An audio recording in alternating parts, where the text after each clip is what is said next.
Hello, welcome to my channel. This is Ada Sheikh. Today we are discussing about basic teaching models. Teaching में कोई भी एक ऐसा model नहीं है जो कि हम सारे बच्चों पे अप्लाई कर पाएंगे। बेसिकली दो मॉडल्स होते हैं, पेडागोजी और एंडागोजी, और थर्ड टाइप है ह्यूटागोजी। पेडागोजी टीचर सेंटर्ड होता है। पेडागोजी आर्ट और साइंस दोनों में यूज़ किया जाता है। इसमें पूरी प्लानिंग टीचर खुद करता है। फ्रेडरिक हर्बर्ट ने 5 स्टेप्स दिए हैं पेडागोजी में, includes preparation, presentation, association, generalisation and application of new knowledge. Pedagogy में टीचर ही पूरे लेसन्स की ज़िम्मेदारी और बच्चों की ज़िम्मेदारी टीचर पर रहती है कि बच्चा कब क्या पढ़ेगा और कल क्या पढ़ने वाला है। ये सब लेसन्स की तैयारी टीचर के ऊपर रहती है। अब एंडागोजी में क्या होता है, इसमें रिस्पॉन्सिबिलिटी जितनी भी टीचर की होती है वो शिफ्ट हो जाती है स्टूडेंट की तरफ। बच्चे खुद से डिस्कवर करते हैं नॉलेज। जो इंस्ट्रक्टर होता है इसका थोड़ा बहुत रोल होता है इनकी टीचिंग में। उन्हें लर्निंग अपॉर्चुनिटीज़ देते हैं ताकि वो चीज़ें सीख सकें खुद के पेट पर, और ये एसोसिएट किया जाता है एडल्ट लर्निंग के साथ। लास्ट है हमारा ह्यूटागोजी।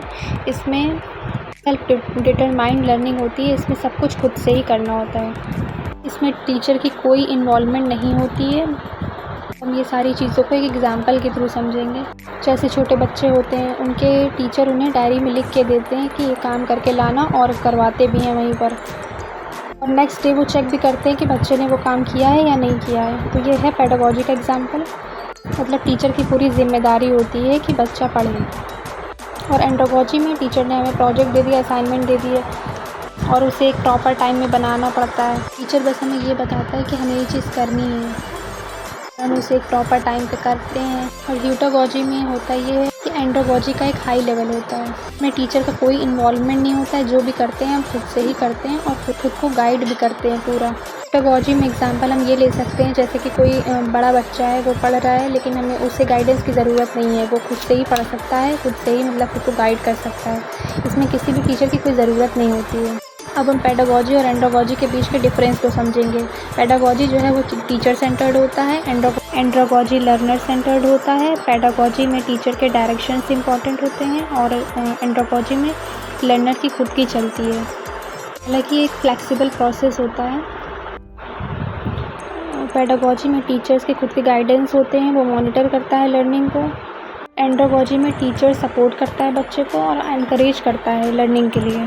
पेडागोजी में पैसिव रिसेप्शन होता है लर्निंग का, और एंडागोजी में active participation in learning.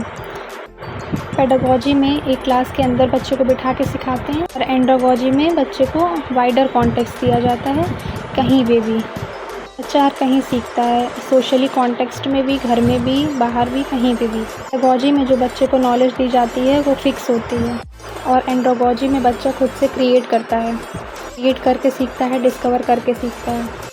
Pedagogy में बच्चों को डिसिप्लिन भी सिखाया जाता है।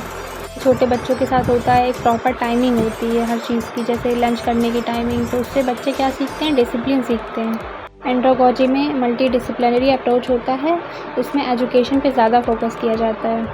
और पेडागोजी में लीनियर एक्सपोजर होता है, एंडागोजी में मल्टीपल एंड डाइवर्जेंट एक्सपोजर होता है। और पेडागोजी में असेसमेंट इज़ शॉर्ट, इसमें असेसमेंट शॉर्ट होता है। और एंडागोजी में असेसमेंट इज़ मल्टीफेरियस कंटिन्यूअस, इसमें कंटिन्यूअस चलता है। पे एक बात ध्यान देने लायक है, जो तीनों मॉडल्स हैं इनके कुछ नाम भी हैं अलग। जैसे कि पेडागोजी को हम इंगेजमेंट भी कहते हैं, एंडागोजी को हम कल्टिवेशन भी कहते हैं, ह्यूटागोजी को रियलाइजेशन भी कहते हैं। कुछ क्वेश्चंस हैं जो नेट के एग्ज़ाम में आ चुके हैं, you must know about that. तो ये था आज का lecture. If you like the video, like, share and subscribe.